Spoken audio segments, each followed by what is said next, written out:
Hey everybody, it's Joanna IRL. And John IRL. What is happening? Happy Marvel Monday. Happy April Fool's Day, everybody.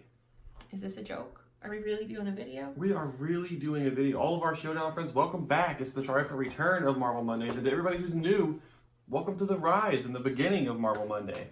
Amazingness. Yeah, I'm excited. You excited? Definitely, let's do it. Let's do it indeed. We are in the Endgame now. We are counting down Avengers Endgame. We will be the entire month of April. But before we get into Endgame... Yeah, we need to first start off back at Infinity War. Even though it's been a year, we are still not over this tragedy. Yeah, for sure. I remember watching the movie in theaters. He cried. Don't My let him jaw lie. dropped. I was legitimately shocked. I was bawling. I didn't expect the Avengers to lose. I didn't expect everyone to just kind of turn to dust. That was ridiculous and crazy. So let's talk about like the reasons why. Like obviously it's been a year. We've all seen it. If you haven't seen it, like why are you even watching us? But why? Like Marvel, what are you doing? Like what are your theories? Yeah, so fan theories are crazy. They are all over the place. A lot of them. People have different ideas and reasons for why people do things. One of my favorite theories, I kind of thought about this the other day. I think maybe Marvel kind of realized that there's too many superhero movies. Everybody and their brother has a superhero movie. There's Ant-Man, there's Guardians of the Galaxy, Black Panther, Spider-Man, Captain America, Iron Man. The list just goes on and on and on. I think to remedy that, maybe they killed off half their superheroes and said, okay, back to basics. Now there's not so many of them that it's overkill. Yeah. I'm probably way off base on that, but I'm allowed to have my own theories. It's still a good theory. I also think maybe like either in conjunction with that or separate from that, like if you're a true comic fan and you followed the comic books before the movies, there are so many different universes, whether it's Marvel or DC, you get that everywhere. But with Marvel, so many universes for each character. And there are a lot of actors that have been around for years and they're kind of reaching the end of their prime. And I think this was a way that Marvel reset everything so that they can switch to another universe. So now we're going to see the same characters that we've always loved, but it's going to be their other stories that have happened in other universes, and then they'll be able to bring in new actors to cover these people. I mean, obviously we've seen Spider-Man played by so many different people, and we hope that they keep him because I think they finally found the right guy, but they just need new faces, I think. And I mean, that theory could work. We just saw Into the Spider-Verse, and you saw how they pulled different Spider-Man from different dimensions. They each had a different story. They each played off of each other. It was like their first intro to us of different universes. It could work, I think. Maybe. And I'm just trying to do something different. There's a million and one theories out there about quantum realm and all stuff. I'm trying to just do something different. Propose a different idea. We're just two comic losers proposing another idea. We got 3 weeks of content to kill until the movie comes out, so we know for sure. So, but definitely. And so through all of that, though, the most exciting thing that Infinity War brought us was at the end. I mean, we're all shocked. We are like crying and we're like, we don't know what to do with our lives. But then we were blessed. We were blessed with... I said I wouldn't cry, but I can't. No, it's okay. It's okay. But it's okay because Captain Marvel came across the screen, surprised us all. We gasped. We felt like things were going to be okay for just a moment before we left the theater crying again. But we need to talk about my woman. Yeah, so a lot of people, if you didn't read comics, if you're not really super familiar with it, a lot of people didn't know what was up with that pager at the end of Infinity War. Who is she? Is that Captain America? Yeah, why is it yellow? Nick Fury, he kind of hit the panic button there, sent up the big yellow stars and bars here, the logo she has on her hat, and a lot of people were left wondering what happened. What is up with that? Then we found out it was Captain Marvel. And if you guys haven't seen Captain Marvel, just skip ahead in this video because we're talking some spoilers here for a second. Yes, we are. We've given you enough time. You should have seen her. It was amazing. I don't think I could have asked for anything better. But aside, who is your favorite character from Captain Marvel that is not Captain Marvel? Because that's a little obvious. For me, it's probably, it's hard to pick one. Probably the main Skrull. I'm forgetting his name, Talos. Talos is probably my favorite character. In the comics, the Skrulls are pretty much always been evil. They're a shape-shifting race. They can turn into, the president and give an order to launch nukes and send the world into chaos. So I like the different spin, how they're kind of victims and they're just like looking for help. Yeah. I thought that was really cool. It was a nice love touch. the way that they kind of brought it in and made it a scene where you can relate with what's going on in our current situations here. I mean, not to like get anything politically involved, but they really applied it to what's modernly going on in our lives, and I think it really made you connect. Yeah. So really emotional too. I was not expecting that. They handled it very well. They painted the Skrulls as sort of refugees just looking for asylum and a safe place until they can find home and be reunited with their families, because they've been separated from their families, from their home. Very topical, very timely, very contemporary, unfortunately. But what about you? Well, who's your favorite character aside from Captain Marvel? Because obviously you're a Captain Marvel fan. But who besides Captain Marvel is your favorite? So really, and it seems like so silly, Nick Fury, because I think this man is like in every Marvel movie, and like he's so great. He's like that humor, or just like that, you know, bad word. Serious, very serious character, very... But this, like, gave us that backstory we needed about Nick Fury, and it made us fall in love with him, and I just, like, I love the light that they gave him. I mean, you get a little bit of his character in Captain America 2.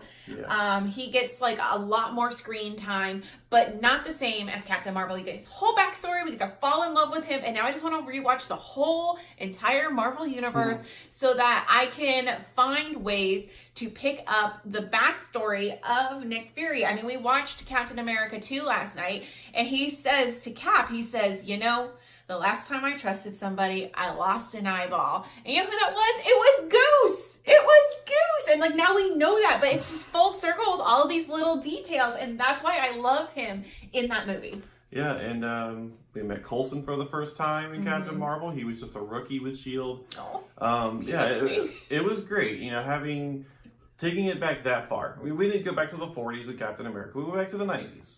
Yeah. Nick Fury's a young guy. He's just kind of coming up in S.H.I.E.L.D. Coulson's a rookie with S.H.I.E.L.D.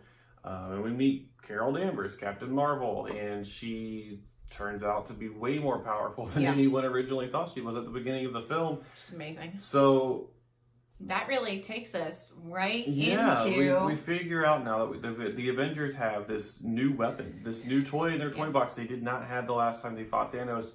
What does Captain Marvel add to the equation for the Avengers against Thanos? Oh my gosh, she adds so much power. And I think even it's at a time where we only are like half-staffed. In reality, half-staffed. Sorry, Thanos, the Avengers are short-staffed today. Can you come back tomorrow? Yeah, so they're out. They need someone to fill in. And like, I really think that Carol is going to be able to serve him a serious plate of whoop-ass. Yeah, I definitely think he's not ready for what she's going to bring. And if you guys stayed till the end of the second end credit scene, you better have. It's been 10 years, guys. You know the deal by now. Yeah. There's always a scene after the credits. Just don't leave till the screen goes black, basically. But sweeping up the popcorn, like they're saying, get out. Like that's when you leave. Right. But the end credit scenes of Captain Marvel, we see the remnants of Earth after the snap. We see the Avengers. What's left of them trying on Earth, to piece themselves together. Yeah, looking very rough, looking very haggard. Oh. Emotional. And the beeper stops beeping. Yeah. I guess. And there she is. And turn around. Right there. And she says two words. Where's Fury? And chills. Yeah. And absolute then chills. We saw it, what was it, maybe a week later, the second trailer came out. And in the second trailer we see more of Captain Marvel. She's had a neat little interaction with Thor. So it confirms that she's really going to be a main character in this next movie. Yep, so that's about as much recap as we're going to get into. If you guys haven't seen Infinity War, it's on Blu-ray. Go pick it up and check it out. It's probably still at Redbox. Go check it out. Captain Marvel, I think, is still in the theaters. Captain Marvel is still in theaters. Go check that out. If you guys are behind, there's still time to catch up. And then go to Hot Topic and go to Box Lunch and be crazy like me and just buy all the merch. That's totally up to you.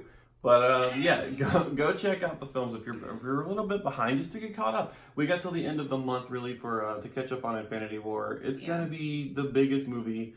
Everyone's gonna be talking about it. Everybody's gonna be talking about who came back, who survived, who died, what Thanos did. It's gonna be probably just as traumatizing as Infinity War. Any predictions? Right. And let's not forget, guys, it's not a secret anymore. Disney officially acquired Fox. Yeah. Disney officially has the X-Men back. They officially have the Fantastic Four back.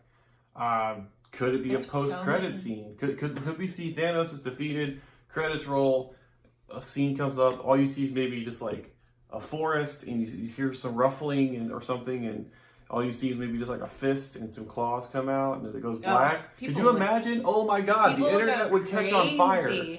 You know, like getting into Endgame though, and some of the theories, and like I'm like seeing so many things online. What I want to know is like they just this week released a lot of these images where it was like the fallen and the survived, and the black and white color, and then the color photos, and the character posters. Yes, yeah. And through all of these posters, what I thought was weird, it was like the fallen, and it was everybody who left in the snap, but also Gamora was part of those photos. Right. And to me, it was like she died in a different way. Like she was like murdered in like cold blood by Thanos. Yeah. The snap was like a different way. So like there's all these theories about like, oh, the people who snapped went to a different universe, they're gonna come back. But Marvel's like characterizing her in that group. Do you think like there is a chance of people coming back? And if there is, I mean, is Gamora gonna return? Are we gonna get her back? That's a good question. I really don't know. Okay, obviously Guardians of the Galaxy 3 is announced. It's going to happen. Yes. So is Black Panther 2, so is Spider-Man Far From Home. All of those characters died in the snap. Does that mean that for sure they're coming back? I don't think so. I think it's actually possible that, see if you can keep up with this timeline of events that I created in my own head. I think Spider-Man does the events of Civil War. He does the events of his own first movie. Then he and his class take a trip to Europe, where Spider-Man Far From Home happens. They fly home. They're on the bus from the airport going back to school to get picked up by their parents. Pete looks out the window and sees the flying donut, and then Infinity War happens and he gets snapped out. So you think that the movies that have coming out after Endgame are technically prequels? They don't have to necessarily follow the current timeline. Oh, that would break people's hearts. Don't do that to us. When Endgame comes out, this video is going to make me look really stupid and totally unreputable, and I'm not going to know what in the world I'm talking about. People are going to unsubscribe. We'll tell you where the button is. At the time when this is being filmed and released, the movie hasn't come out yet. We have very little information about it. We've seen 2 trailers and a handful of pictures of toys and comics, or pop figures, and that's it. So for now, my theory is still valid. It's all just like us like grasping at strings because we've been left with nothing after Infinity War, but our spirits were raised with Captain Marvel, and now like our emotions are just a roller coaster. Marvel, what are you doing? So to answer your question, I don't believe that the Guardians are going to stay dead. There was a theory about the character posters where they said, kind of pay attention to whose head's facing which way, because some of the characters are looking left, some of the characters are looking right, some are looking straight ahead. Conspiracy theory, Marvel Day. Yeah, why not? And there may be something to that, because if you guys go back and watch Civil War, there's a scene where they show a table, and everyone on the left side of the table survives the snap, everyone on the right side of that table died in the snap, and Tony Stark is separated from the group off by himself. He's off by himself, separated from the group in space right now after Infinity War. Marvel, like half and half. Marvel is subtle. They kind of tell you these things, and then you go back years later and go, "Holy crap, that was right in front of us." They're brilliant. So these character posters may very well have told us exactly what's going to happen, and none of us have cracked the code yet. We'll be here talking about it after Endgame, though, for sure, analyzing every detail possible, because that's us. Right. So we're going to do, I believe, 3 episodes of Marvel Monday before Endgame comes out. We will go see Endgame. It will probably be a Saturday, I would say, when we see Endgame. Then that following Monday, we're going to have a very spoiler-filled review of Endgame. So please, I'm giving you 3 weeks notice. Do not watch that episode until you've seen Endgame, because we're going to talk about it. If we're able to speak, if our jaws aren't still on the floor, we will tell you all about our opinions and thoughts and reviews of Endgame. I mean, we're going to be crying still. Right. Steve Rogers, or Chris Evans, right, already has been talking about that he went and saw the film, like a pre-release of it, and he cried 3 times in what was the first 15 minutes or something like that. He just posted about how much he was crying, and I'm like, if Chris Evans is crying that much, you guys, I'm not gonna make it. I'm just not. I'm gonna be on the floor. Captain America is my favorite hero. Always has been. Really? I love the character, and Chris Evans' contract is over. It's expired as of Endgame. He is the last one he was originally contracted for. I can't take it. Now, Marvel has in the past done quiet secret contract extensions where people will show up in another film and they go, oh yeah, by the way, we got 3 more movies out of this guy. Well, if they extended his contract, then we'd all be like, oh, it's okay, guys. Like, Captain America's not going anywhere, so they can't tell us. At the same time, he's been playing the character for 9 years. It's a long time. A lot of the characters are aging out. Yeah, it's a long time to play a single character. His contract is up, and he recently said in an interview that he asked the studio for a full Captain America suit as a keepsake. That tells me it's going to be a memory and he's done with the character, which would tell me Captain America's probably not long for this world. We'll see. We will see what happens. It definitely is in his character to kind of sacrifice himself for the rest of the group and bring the fallen people back. Like, he lost Bucky, he lost Sam. I could definitely see Cap saying, take me and bring them back. That seems like something he would do. That's his character for sure.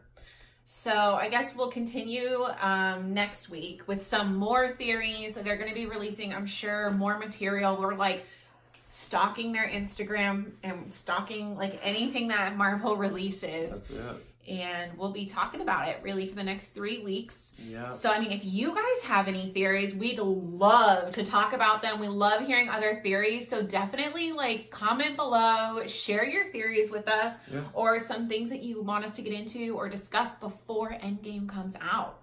Yeah, and like she said, we'll be back next week. Part 2 of our Endgame countdown may or may not have some different faces here. Yes. May or may not be in the studio. We don't even know yet. This is all happening. It's all happening really fast and it's all really new. But we're going to bring you guys along for the ride because we are in the Endgame now. And we will see you guys real soon in real life next Marvel Monday. Bye. Bye, guys.